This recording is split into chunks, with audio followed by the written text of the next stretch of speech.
Hello, welcome to Charts and Hearts. I'm Sarah, and she's Lindsay. And together we're working our way through an epic list of rom-coms in order to find and categorize tropes in the hopes of creating the nerdiest spreadsheet podcasts I've ever seen. And this episode we're doing another Whoopi Goldberg movie, Corrina. Yeah. Oh, man. Yeah. I adore this movie. I know. No wonder I love watched it so much as a child, but didn't so remember much. anything. Yeah. Yeah, like literally the only thing I remember was the blowing of the red lights. Oh, the red lights. Yeah, I remembered the car wash and like the overall plot and them floating in the swimming pool. Mm-hmm. Yeah. But yeah, like so many of the details I'd forgotten. And I would say like overall it holds up. Yeah, like no, I think it did a pretty good job. It was, yeah. Like, we can get to it at the end, but it was kind of like love conquers all of racism doesn't exist at the end there, but... Yeah. Yeah, I mean, it's definitely a fantasy. Yeah, so there's that part of it. Not that that wouldn't hold up, but you know what I mean. Just like, it did kind of ignore a lot of the problems. Like, it very briefly touched on them, but also, like, that's not what this movie was for, so... No, exactly. Yeah. Which is what I was, like, worried about. I'm like, I don't remember how deep they go into that. There was the few mentions of, like... Yeah, there was definitely stuff. Things, but it's A, because it's kind of primarily from, like, a kid's perspective, like a young kid's perspective. And, yeah, it's not trying to do more than it should. It's just trying to show this, like, loving family that's building. Mm-hmm. And it's not... You know, like, obviously, by showing that is a political statement, but it's not trying to do more than that. Exactly, yeah. Which is good, because I wouldn't trust it to. Mm-hmm. Mm-hmm. Okay. Should we go vaguely in order? I don't know. It's so hard. Something I didn't write down, but the depiction of grief in this is incredibly gut-wrenching. Yeah, absolutely. I would say that's... like the depiction of grief and the depiction of love. Yeah. Not as something that fixes grief, but as something that helps you manage your grief or handle your grief. Is really great. When it started, I'd totally forgotten, but one of my favorite things of this is like the little kid perspective, like the visual perspective of so many things. So like when she's sitting under the table and she's seeing all the shoes and she sees the people that have the saggy pantyhose or the rips in their pantyhose. Yeah, it just, I don't know. I felt that, like from being a little kid, obviously not in the 50s and not at my mom's funeral, but like, just being a little kid at events. Yeah. And like, like when you run up to the wrong dad in a suit, because they're all wearing, gray flannel pants. Yeah. At a wedding or something. Yeah. Yeah, and like listening to grown-ups talk but having no idea what they're talking about. Yeah. Or like bits and pieces of what they're talking about. Yeah. It was, I don't know, I think that's part of why I liked it as a kid. I mean, I was like 13 or whatever when this movie came out. It's not little, but like I think it was a movie that understood you. Yes. And what your life was like. Yeah. Not actually, but like perspective. No, but the bits of things felt relatable. Yeah. I do not remember Joan Cusack being in this movie, but she is only in it for 4 seconds and gets like incredibly high billing. But that's just Joan Cusack. I think because she was Joan Cusack. Yeah. Yeah. It's like a glorified cameo. Yeah. Yeah. Well, when I saw her in the billing, I was like, because I remembered how creepy she was. And then I was like, is she in it more than just in the sort of montage of nannies? But no, she's not, thankfully. Yeah. Yeah. Yeah, eating ice cream in the car wash sounds like the dream. My car needs a car wash. Yeah. Should we just go get ice cream and drive through the car wash? Let's do it. Amazing. Okay. Goals. I don't know where to find such a car wash, but I'm pretty sure we can find I don't know. It's like there's one in White Rock where my parents used to live, but that seems excessive. Amazing. Okay. Yeah, so then there is a exciting amount of fat shaming, like a lot. It's very tropey of the other Corrina's nieces. And I'm like, this is what happens when you make a 50s movie in the 90s, I guess. They don't know how to make humor or make children do things. Yeah, and it was, and just it wasn't even, I mean, there was some fat shaming. It was also just like the general sort of diet culture, but it also felt like it was the same as the racism. It wasn't the movie. I mean, not that the movie wasn't, but the movie wasn't anti-racist, but it wasn't like actively racist. Yeah. But it talked about the racism that was happening. It also talked about the fat shaming that was happening. It just was less critical of the fat shaming and the diet culture of the 50s and the sort of pressure for women to be perfect, just in general. Yeah. Mm-hmm, mm-hmm. Yeah. Yeah, but less critical of that. Yeah, it's mainly like the stuff with the kids of like, what if you just didn't do that? Yeah. Like, what if she was just there and everything was, they just were normal kids and you didn't depict her as eating everything in the world, and then people being like, no, stop, like, what if you just don't? Yeah. For sure. It was, played as a joke rather than just not bothering.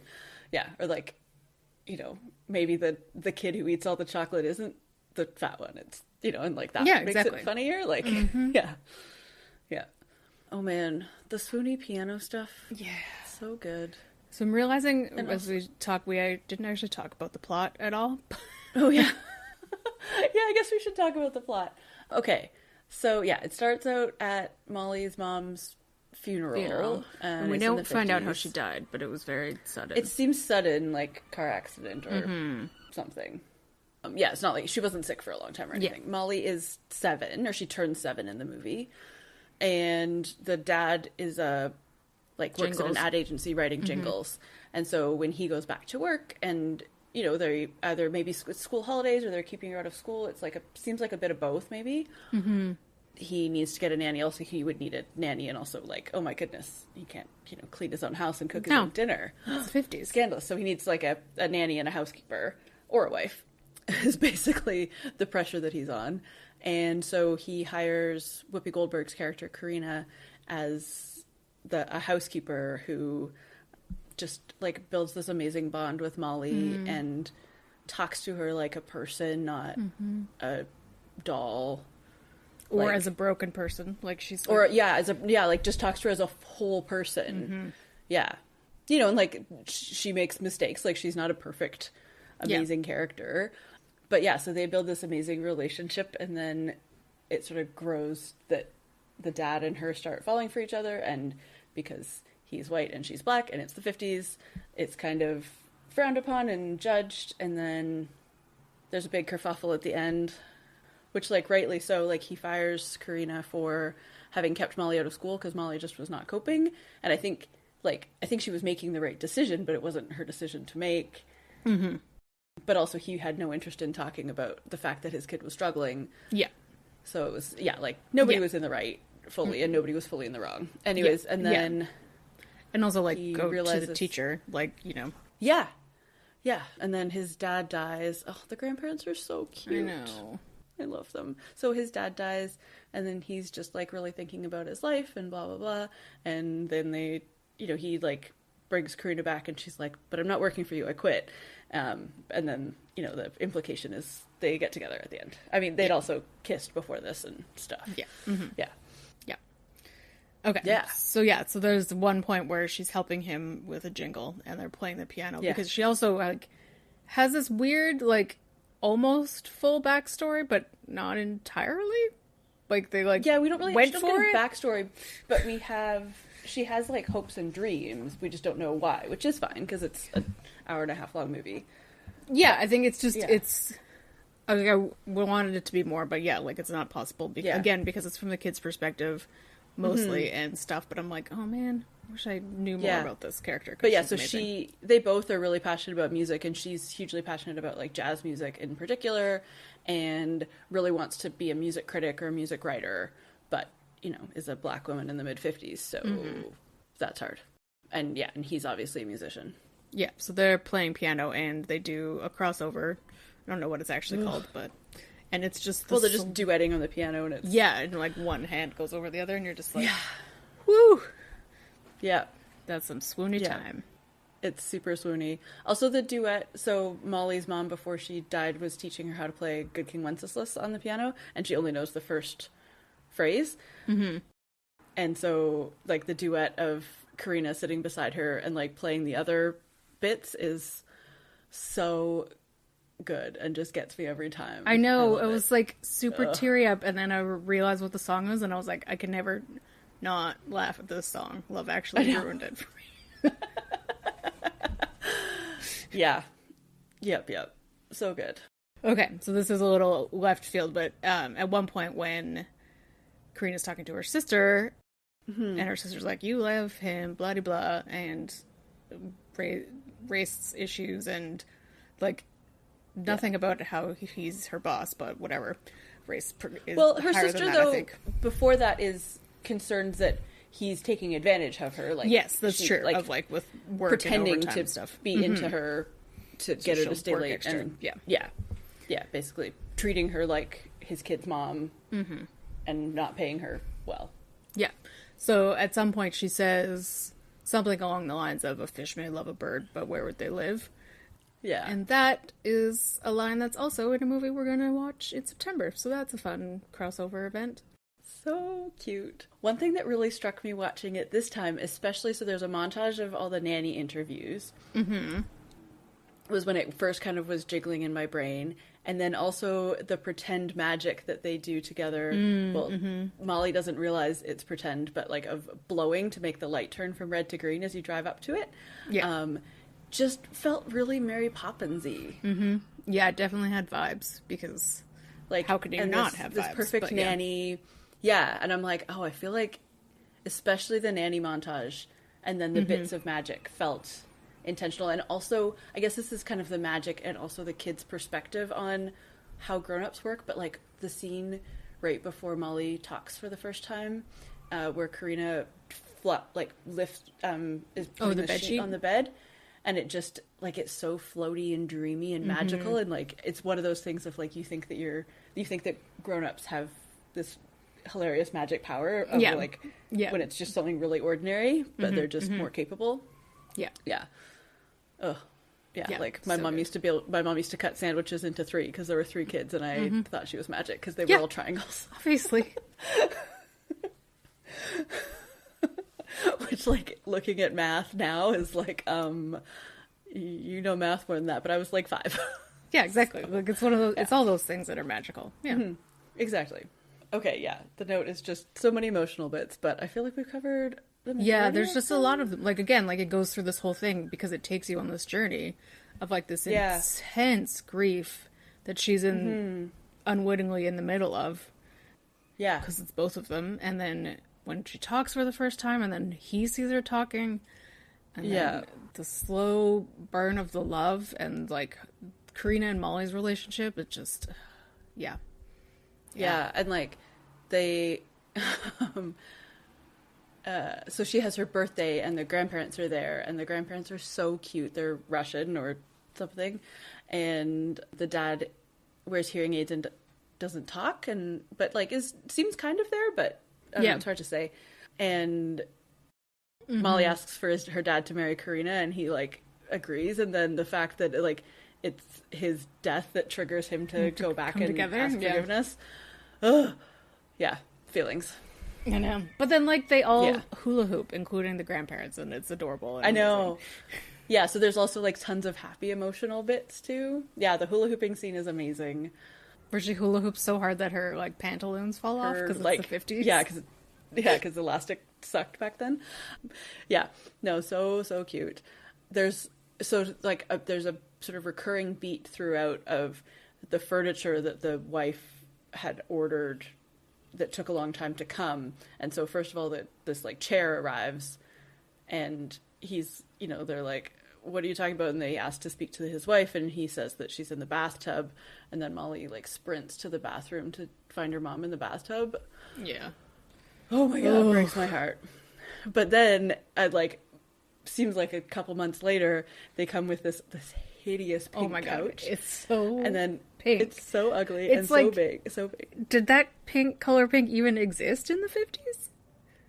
like, well, it was a special order. It was like true, but like, yeah, but like, where did she even like come up with it? I don't know. Because this is like pre-Barbie, so yeah, like this is a pink that I would associate so with a Barbie, or on the Barbie spectrum of colors. Yeah, so I mean, obviously it's not a historically accurate movie. But, I know, but I'm just like, that was an interesting choice. But yeah, it's so then ugly. It's so ugly, and then the couch doesn't fit inside, which hit real hard for me this week, having just had to return a couch that didn't fit in my apartment building. Or like it fit in the building, but it didn't fit up the stairs or in the elevator. And so I'm currently couchless. So these people are couchless, they just get the ugly couch outside, and then it's they also already had a couch, which I guess she was planning on getting rid of. Yeah, I would assume so. Yeah. And I guess the other thing with this is like Tina Majorino is so good in this movie. Yes, she's incredible. It's interesting to what like. I think, like, we watched Andre for Nature Finds a Way, and that's obviously a very different role. Yes. But I don't think But I remember commenting that she was really good in that She was really good in that, yeah. And I can't think of anything else as her as young. All I can think of right now is Napoleon Dynamite, which is also very different. She did other things when she was really little, but I don't remember. But yeah, she's really good in this. And the other thing that I really appreciate is that they got a kid who sounds like a normal kid when they sing. Like, she can sing fine. Like, she sings like a 7-year-old. Yeah, exactly. Yeah. She's not like a virtuoso singer. Like, they didn't go for a kid who's a good singer. They went for a kid who's a good actor. Because it wasn't about the their talent of singing. It was about her love and, like, joy that she finds through music and through, like, getting involved in this, like, black church. And, yeah. Yeah. Well, yeah, like, it's not, like, obviously Whoopi is Whoopi, but, like, Ray Liotta isn't a singer. He was just, like, singing jingle levels of stuff. Yeah, right? exactly. Like, so but there Whoopi was music. Barely sings in this. No, I know. She does, like, she sings along with Molly, so it's not, like, she doesn't put any effort in it, because she doesn't have to. Yeah, that's not why she wasn't hired as she wasn't Whoopi Goldberg hired as, vocalist. Yeah, she was hired as Whoopi Goldberg EGOT winner. I don't know when exactly. I don't know when she, like, fulfilled her EGOT, but I think it was later. She would at least had an Oscar at this point. Yeah. Yeah. Okay, any other observations? Oh, I'm just gonna look it up. Oh, she didn't win her Tony till 2002, so not an EGOT winner yet. Anyway, but still great. Okay, yeah. Any other observations before we move on to tropes? Nope. Okay, yeah. I always forget it, and then I'm like, oh, I love this song. The title of the movie is a song called Corrina, Corrina. And, like, I know, I always forget. Probably would recognize it. Yeah. But yeah, so that's a trope that we've had. Yeah.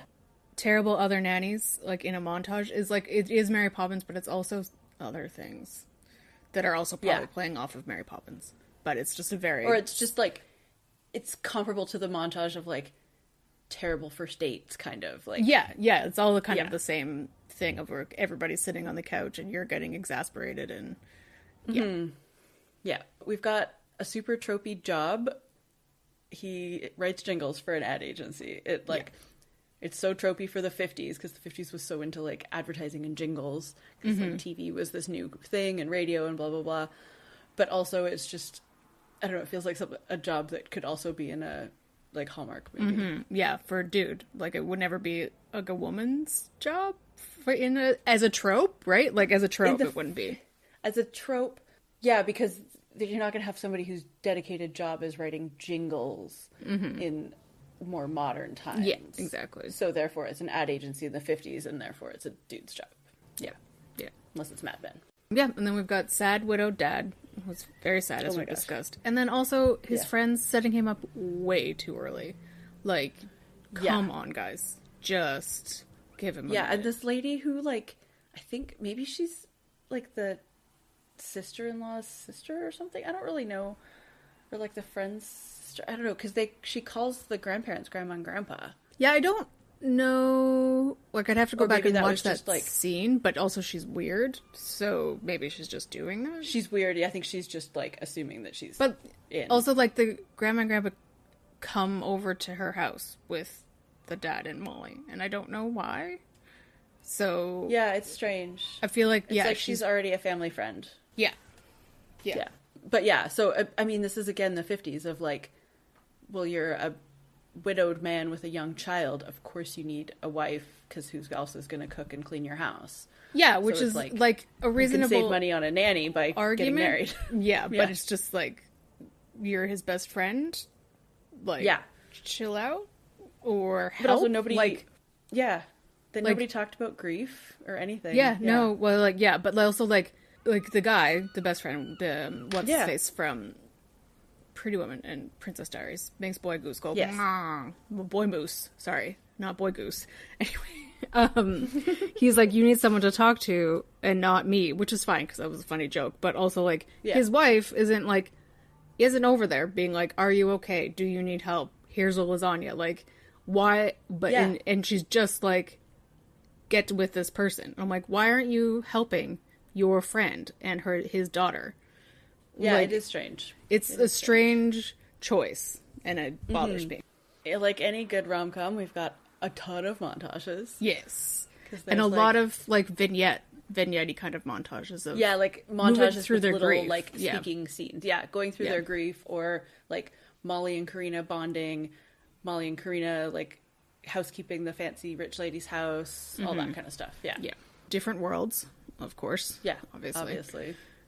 But I did love that when it was just the two of them, they had so much in common. Like, they completely make sense in their world. Like, completely makes sense. And it's just the outside pressures. Yeah, which is also why I like that she had this backstory of, like, she had an education and she has goals and all this stuff. Not to say that, like, if she didn't have that she wouldn't be worthy of him or anything like that. Like, that's not the point. But it just helps. It, like, when you're a person now and you're, like, that makes the power balance feel better, because I'm aware that there is the racism issue, but I'm like, but he's also your boss, and it makes me feel bushy, even though he's exactly so very cool with his power. And him and her being a fully formed character makes it easier to understand why. Like, she's okay with the power imbalance, and she feels like a fully formed character who's in charge of her. Yeah, he's not taking advantage of her. Yeah. Oh yeah, we've got the terrible other woman. So the woman that he like has been on half a date with, who just assumes that she's his like current wife. Yeah, like, and just acts like it. Yeah, like, it's weird because her children aren't that terrible, but they're like trying to make it seem that they're terrible. I'm like, I've seen worse children in movies, but they're hilarious. Yeah, but then she's terrible, and then she just throws herself at him in the weirdest scene for a Disney movie. And invades his whole family, like, you know, I think works, or like is convincing his mom in particular that she's basically, that it's a done deal. Together. Like, so all this kind of stuff. Yeah. Oh yeah, and then they have an accidental kiss, and it's amazing because he's leaving, she's coming in late, he needs to put his jacket on, she's like helping him fix his collar, and they're on the stoop, and they're just kind of like chatting and like chiding each other in, you know, like loving ways, and they just like peck each other on the cheeks, and it's so like instinctual, like body muscle memory, and then they just freeze and they're like, whoa, okay, we're just leaving, don't talk about it. It's like a dinner of like, he tells Molly like, listen to your mom, and they don't catch it because they're so busy flirting, and Molly just gets the biggest grin on her face. And then I guess the whole point of this movie is that we've got the wise kid like machinating the people like her dad and this woman together, and then also we have wise and so adorable grandparents. Yeah, so cute. Any other trips? I don't think so. That's a good amount for this movie. Yeah. Okay, Lindsay, does this movie pass the Bechdel test? Like, yes, I was like trying to think about it as a technical pass with her sister, even though they talk about men a lot, and then I realized that Molly and Corrina spend the entire movie together not talking about boys. So I'm like, oh yeah, no, they talk about their jobs, and they talk about grief, and they talk about love, and they talk about religion, and so many things. So, actually, that's, I guess, the one thing that I don't really feel like confident to talk about, but that was the only part that I was like, I don't know if I buy it, of him like being a staunch atheist. Yeah, and both then, of them, like praying. And then, It's a bit weird, but also like, you know, grief makes you explore your brain and try things, so I guess so. I don't know. Yeah, I think it's just I don't know, because I don't know enough about any of this, of like, were there like that strong-headed atheists in the 50s? I guess it was super uncommon. The only thing I could think of, except like I don't know, like the ages and the timing of like if he was Russian or if his parents were Russian, and like obviously there's a lot of religious people in Russia, but then there's also a lot of like through communism religion was outlawed, but like his parents seemed like they would be too old to have grown up for that post yeah. So I don't know. Yeah, it was just interesting. Like there was nothing that said it, but I was like, I feel like, I was like, are they Russian? Are they like just Eastern European? Like, are they Jewish? Like, it seemed that's where I thought this was going, and then that's not talked about at all. And then he's like, I'm an atheist. And like, from like a first generation. I guess the only ignoring the first generation family, because we don't find anything out about his parents' religion. But I think war led a lot of people to discard their religion. Mm-hmm. So of course, which is totally fair. But he's of the age that he probably fought in World War II. Yeah. Yep. Yeah. Okay, let's make a pie. Okay, Mr. Potato Head, because he writes he's jingles. A very important character. And again, I guess similar to it was Baby Boom, where they could just say brands and it wasn't a problem. Yeah. I guess this was also still in that time, because they talk a lot about a lot of brands, including a lot big stuff like Jell-O, Mr. Potato Head and Mr. Jell-O. Head. Yeah, I guess because they weren't talking about them. Yeah, I don't know. I'm sure they would have had to clear it, but maybe they didn't. I have no idea how any of that worked. It was way more lax back then. Anyways. Yeah. Anyways, Mr. Potato Head. I don't know, like 40. Yep, that's kind of what I was thinking. Yeah, and then we've got Louis Armstrong. There's so many Louis Armstrong songs in this, and it just, I don't know. My grandparents were huge Louis Armstrong fans, as everybody is, but yeah. They kept talking about how Billie Holiday did better versions, but I'm like, did they play Billie Holiday? No, because they probably couldn't get the rights. Oh, that's probably true. I was like, they kept talking about her, but like, everything I hear is Louis Armstrong, which... Yeah, I was just going to look at the soundtrack.